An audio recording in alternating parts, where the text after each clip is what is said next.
Think of an equation as a perfectly balanced scale. On each side, an expression. In the middle, the equal sign. Our job? To find the mystery value, the x, that keeps those scales perfectly level.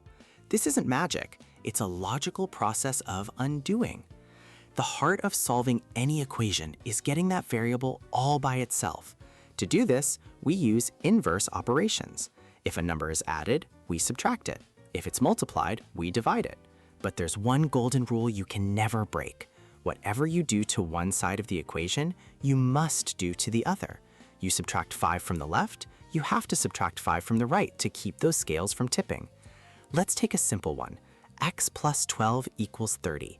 We want x alone, so we undo the plus 12 by subtracting 12 from both sides.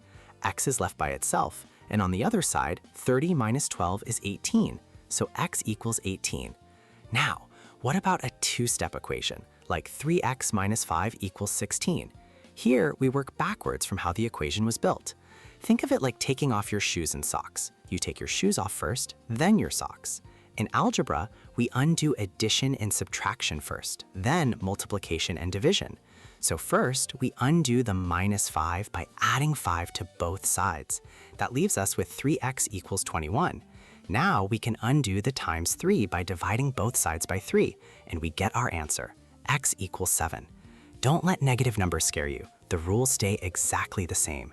If you have negative 2x equals 8, you just divide both sides by negative 2, giving you x equals negative 4.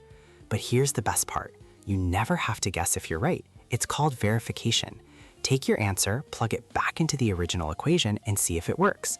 For our problem, 3x minus 5 equals 16, let's check if x equals 7 is correct.